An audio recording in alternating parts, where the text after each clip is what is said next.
أعوذ بالله من الشيطان الرجيم بسم الله الرحمن الرحيم وَلَوْ تَرَى நபியே நீங்கள் அவர்களை பார்த்தால் இது உகீஃபு அலன் நாரி நரகத்திற்காக அவர்கள் நிறுத்தப்பட்ட அந்த நேரத்தில் நீங்கள் அந்த இறை மறுப்பாளர்களை அபூ ஜஹலை உத்துபாவை ஷைபாவை நரகத்திற்கு நிற்பாட்ட வைக்கப்பட்டிருக்கக்கூடிய அந்த நேரத்துல நீங்க பாத்தீங்கன்னா ஃபகாலு அவர்கள் சொல்லுவார்கள் யா லைத்தனா எங்களுக்கு வந்த கை சேதமே நுரத்து நாங்கள் திருப்பி அனுப்பப்படலாமே உலகத்திற்கு வலானு கத்திபு வலானு கத்திபதி ஆயாச்சி ரப்பினா எங்களது ரப்பினுடைய அத்தாட்சிகளை பொய்ப்படுத்தாமல் வாழ வேண்டுமே வனகூன மினல் முஃமினீன் நாங்கள் அல்லாஹ்வை ஈமான் கொண்ட மூமின்களாக நம்பிக்கையாளர்களாக ஆக வேண்டுமே என்று இந்த 3 சப்தங்களை அவர்கள் எழுப்புவார்கள் என்று அல்லாஹ் சொல்றான். நரகத்திற்கென்று ஒரு மனிதரை நிப்பாட்டி வைத்த பின்பு அவருக்கு நரகம்தான் டிக்ளர் ஆயிடும். அல்லாஹு தாலா மலக்குகள்கிட்ட சொல்லுவான், இவர்களுக்கு நரகத்தின் சங்கிலியை இடுங்கள், இவர்களை நீங்கள் நரகத்தின் பக்கம் அழைத்து செல்லுங்கள் என்ற ஒரு நிலைமை உண்டான பின்பு அந்த நரகவாசிகளை நபியை நீங்கள் பார்த்தால் அவர்கள் இந்த வார்த்தையை சொல்லுவார்கள், நுரத்து நாங்கள் திருப்பி அனுப்பப்பட வேண்டுமே. அல்லாஹ் சொல்றான், அது முடியவே முடியாது. ஒரு நாள், அதற்கடுத்து 1 மணி நேரம், அதற்கடுத்து 1 நிமிடம் என்று அந்த நரகவாசிகள் எங்களுக்கு ஒரு கால அவகாசம் கொடு, லனஸ்வத்தகன்ன வலனகூனன்ன மினஸ் சாலிஹீன் என்கிட்ட இருக்கிற சொத்து பத்தி எல்லாத்தையும் உனக்காக வேண்டி தியாகம் செஞ்சுட்டு ரப்பே நல்லவனா வந்துடுறேன் அல்லாஹ் தஆலா சொல்லுவான். அது முடியாது. அதனுடைய காலம் முடிந்து விட்டது. உலகத்துல வாழக்கூடிய காலத்துல நமக்கு அல்லாஹ் கொடுத்திருக்கக்கூடிய இந்த ஹயாத், நாம் செய்யக்கூடிய காரியங்கள், அது நன்மையோ தீமையோ, அல்லாஹ் நமக்கு கொடுத்திருக்கக்கூடிய அந்த வலிமையை விளங்காம இருக்கணும். இந்த உலகத்துல அல்லாஹ் தஆலா நம்ம ஏற்கனவே சொல்லியிருக்கோம், கபூர்ல இருக்கக்கூடியவங்களினுடைய அதிகபட்சமான ஆசை நமக்கு ரமலான்ல ஒரு நாள் கிடைக்காதா, ஒரு நாள் அல்ல, ரமலான்ல 1 மணி நேரம் கிடைக்காதா, இல்லை இல்லை ரமலான்ல 1 நிமிடம் கிடைக்காதா. ஏன் அந்த ரமலானினுடைய பாக்கியத்தை நம்ம பெற்றுக்கிறோம். ஏன்னா அந்த மாதங்கள்ல ரமலானினுடைய மாதம் கண்ணியப்படுத்தப்பட்டிருக்கிறது. அதுல நரகத்தினுடைய வாசல்கள் எல்லாம் பூட்டப்பட்டு சொர்க்கத்தின் வாசல்கள் திறந்து வைக்கப்பட்டிருக்கிறது. அந்த நேரத்துல நான் இறைவனின் பொருத்தத்தை பெற்றுக்கொள்ள முடியாதா என்று ஒவ்வொரு கபர்வாசிகளும் ஏங்கிக்கிட்டு இருக்கிறாங்க. அப்ப அல்லாஹ் தஆலா நமக்கு இப்போ உலகத்துல வாழும் பொழுதே அந்த ஹயாத்தை நமக்கு தந்திருக்கிறான். நினைச்ச நல்ல காரியங்களை பண்ண முடியும். இப்போ இந்த இடத்துல இது ஏன் இந்த இடத்துல சொல்லப்பட்டுச்சுன்னா, அதாவது அபூ ஜஹல் உத்துபா ஷைபா எல்லோரும் நபி ஸல்லல்லாஹு அலைஹி வஸல்லம் அவர்களை துன்புறுத்தி அவர்கள் கொண்டு வந்த இந்த குர்ஆனை சூனியம் என்று சொல்லி மக்களையும் ஈமான் கொள்ள விடாமல் தடுத்த அவர்களுக்கு மறுமை நாள்ல காட்டப்படும் நீங்க செஞ்ச தவறுக்கான தண்டனை என்ன.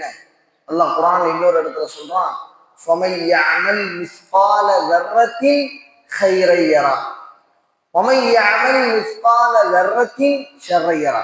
அந்த மறுமை நாளில் யார் ஒரு அணுவளவு நன்மையை செய்தாரோ அதையும் பெற்றுக்கொள்ளணும்.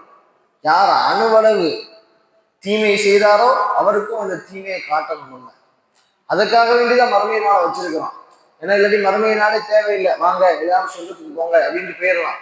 இந்த உலகத்திலே நீங்க செஞ்ச அட்டூழியங்கள் அக்கிரமங்கள் அதுக்கெல்லாம் தீர்ப்பு வழங்கப்படணுமே, அதற்காக வேண்டிதான் அல்லாஹ் தஆலா அந்த மறுமை நாளை வச்சிருக்கிறோம். அதுக்கு பேரே தீர்ப்பு கொடுக்கப்படும் நாள்.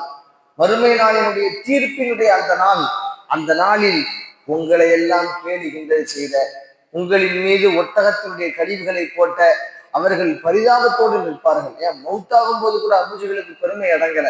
என்னைய அறுக்கும் பொழுது, என்னுடைய தலைகளை வைக்கும் பொழுது கொஞ்சம் கீழே நெஞ்சுப்புறத்தோடு சேர்த்து அறுத்துக் கொள்ளுங்கள், ஏன்னா மற்ற தலைகளை விட என் தலை உயரமாக தெரிய வேண்டும் என்று மௌத்துல கூட பெருமை அடிச்சுக்கிட்டு தான் மௌத்தானான்.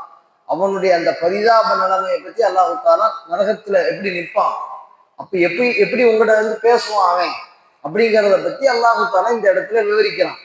இதுல நாங்க அனுப்பப்பட வேண்டுமே, உலகத்துக்கு போயிடுறோமே, அதாபினுடைய அமளி துமளிகள் எல்லாத்தையும் கண்கூடா பார்த்ததற்கு பின்னாடிதான் அது விளங்கும். விஸ்வாலி சொன்னாங்க, நரகத்தினுடைய குறைந்தபட்ச தண்டனை ஒரு நெருப்பாலான 2 செருப்புகள் அணிவிக்கப்படும். அதை அணிவித்த இந்த ஹதீஸை ஏன் சொல்றாங்கன்னா, எனது சிறிய தந்தை அபூ தாலிப் அவர்களுக்கு நெருப்பாலான 2 செருப்புகள் அணியப்படுகிறது. ஏன்னா யாருக்கு? எனது சிறிய தந்தை அபூ தாலிப் அவர்கள், ரசூலுல்லாஹ்வுடைய பாதுகாத்தவர்கள். இந்த ஹதீஸ் சம்பந்தமான நிறைய கருத்துக்கள் இருக்குது. ஆனா இப்ப நம்ம சொல்ல வர்றது நம்முடைய உம்மத்திற்கு தேவையானது என்ன சொல்லிட்டு சொன்னாங்க. அதன் மூலியமாக மூளை அப்படியே இலகி ஓடும். இதுதான் இந்த நரகத்துல கொடுக்கப்படக்கூடிய குறைந்தபட்ச தண்டனை. இவ்வாறு திரும்ப திரும்ப அல்லாஹ் தஆலா உடலை கொடுப்பான். திரும்ப இது நரகத்தில் கொடுக்கப்படக்கூடிய குறைந்தபட்ச தண்டனை. எனவே அந்த அமளி துமளிகள் ரொம்ப கூடுதல் எவ்வளவு இருக்கும்? குறைந்தபட்சம் கூடுதல் எவ்வளவு இருக்கும்? முனாஃபிக்கீன்கள் நரகத்தினுடைய அடித்தட்டில் இருப்பார்கள். அல்லாஹ்வினுடைய ரசூல்மார்களை திட்டியவர்கள், கொலை செய்தவர்கள், அல்லாஹ்வினுடைய இறை நேசர்களை பகைத்து கொண்டவர்கள், அல்லாஹ்விற்கு மாறு செய்தவர்கள், விபச்சாரம் செய்தவர்கள், வட்டி வாங்கியவர்கள், கொலை செய்தவர்கள், இவ்வாறு அல்லாஹ் தஆலா லிஸ்ட் ஒவ்வொருத்தங்களுக்கு ஏற்றதை போன்ற நரகம் உண்டு. பெற்றோர்களை துன்புறுத்தியவர்கள், இவ்வாறு அல்லாஹ் தஆலா ஒவ்வொருக்கு வருவான தண்டனையை அந்த அவர்கள் பார்த்ததற்கு பின்னால் அவர்கள் இந்த வார்த்தையை சொல்லுவாங்க. அல்லாஹ் தஆலா சொல்றாங்க, பல் மாறாக பதாலகும் வெளிப்பட்டு விட்டது. அவங்க இப்படி கேட்கிறாங்க, ஆனா அப்படி நடக்கவே நடக்காது. சொல்லிட்டு பதாலகும் வெளிப்பட்டு விட்டது. மகான மின் கபுலு அவர்கள் உள்ளத்தில் வாழ்ந்த உலகத்துல வாழ்ந்த காலத்துல உள்ளத்தில் எதையும் மறைத்து வைத்தார்களோ அது இந்த மறுமை நாள்ல வெளிப்பட்டுருச்சு. அவங்களால ஒண்ணுமே பண்ண முடியாது.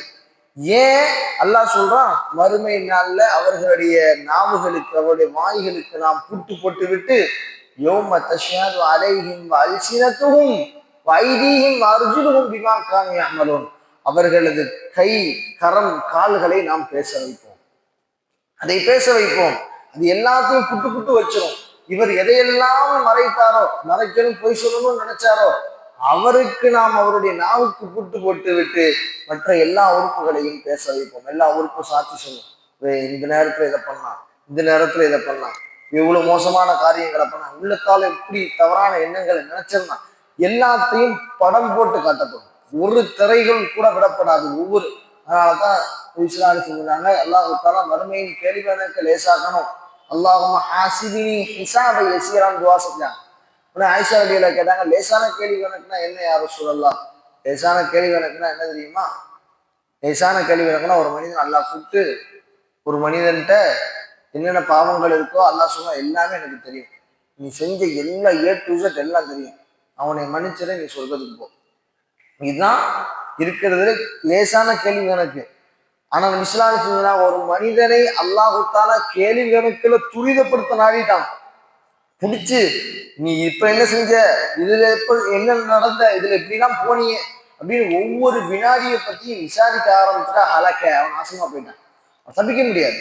கேள்வி கணக்குன்னு ஆரம்பிச்சுட்டாலே முடிஞ்சிருச்சாங்க. அதாவது கேள்வி கணக்குன்னு ஆரம்பிச்சாலே நம்ம சோழி முடிஞ்சிச்சுட்டாங்க. அப்போ லேசான கேள்வி கணக்கு அல்லாஹ் நம்ம எல்லோருக்கும் தந்து இந்த இடத்துல அல்லாஹ் சொல்றான், வலவு ருத்து அவர்களை நாம் திரும்ப அனுப்பினாலும், அவங்க திரும்ப அனுப்பணும்னு கேட்கிறாங்க. வலவு ருத்து நாம் அவர்களை திரும்ப அனுப்பினாலும் லாது லிமானுஹு அன்ஹு நாம் இந்த உலகத்துல அவங்க ஏற்கனவே எந்த தடுக்கப்பட்ட காரியங்களை செஞ்சுக்கிட்டு இருந்தாங்களோ, இவ்வளவான நரகத்தை பார்த்து சொர்க்கத்தெல்லாம் பார்த்துட்டு போனாலும் கூட திரும்ப போனதுக்கு அப்புறம் கொஞ்ச நாளைக்கு அப்புறம் திரும்பவும் பழையபடி கதவு தரடின்னு ஆயிரும். பழைய மாதிரி என்ன ஆயிடுவாங்க, திரும்பவும் ஷிர்க் வைக்க ஆரம்பிச்சுவாங்க. நான் சொன்ன ஹலால் ஹராம பேண மாட்டாங்க. மீண்டும் மறுபடியும் இந்த உலகத்துல அவங்க என்ன பாவங்கள் செஞ்சுக்கிட்டு இருந்தாங்களோ அதை திரும்பவும் செய்ய ஆரம்பிச்சிருவாங்கட்டான். இது மனித இயல்பு. மனிதன் நன்றி கட்டவன். அல்லாஹ் சொல்றான், மனிதன் நன்றி கட்டவனாக இருக்கிறான். அவன் மனிதன் நன்றி கட்டவனாக இருக்கிறான். நான் திரும்ப அனுப்பினாலும் கூட, எப்ப மறுமை நாள் எல்லாத்தையும் பார்த்துட்டு திரும்ப அனுப்பினாலும் ஒரு மனுஷன் இப்படித்தான் இருப்பான்.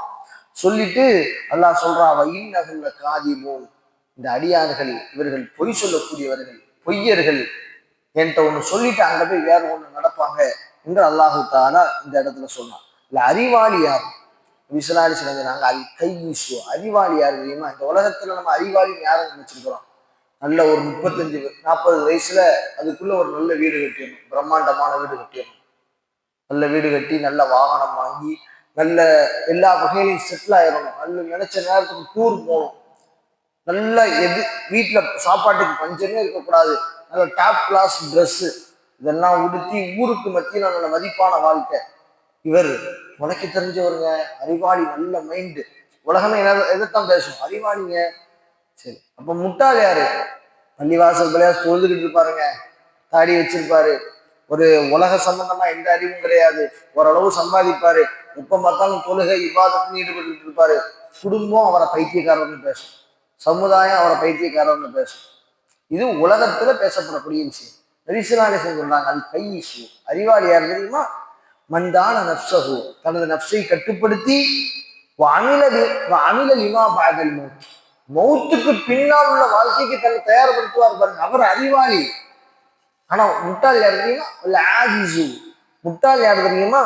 மண் அத்துபா நப்சஹு, தான் தன் நப்சுக்கு பின்னாடி போய் தன் நப்சு எதெல்லாம் சொல்லுதோ அதெல்லாம் கேட்டு அதுக்கப்புறம் அதனுடைய ஹவாஹா, அதனுடைய மனோ இச்சைகளுக்கு முழுமையாக கட்டுப்பட்டு எல்லா பாவத்தையும் செய்வார். இந்த பாவத்தை ஏங்க செய்றீங்கன்னு கேட்டா எல்லாம் மன்னிச்சுருவாங்க, போங்க அப்படிம்பாரு. இந்த பாவத்தை ஏங்க தொழாம இருக்கீங்க, எல்லாம் பார்த்துக்குருவாங்க. பத்த மன்னா அலல்லா, அல்லாஹ்வின் மீது மேலெண்ணம் கொள்வார், இவர் தான் முட்டாள் என்பதாக இஸ்லாலி சொன்னார். அல்லாஹ் ஜல்ல ஷானஹு தஆலா நம்மை அறிவாளிகளின் கூட்டத்தில் அல்லாஹ் தஆலா சேர்த்து வைப்பானா.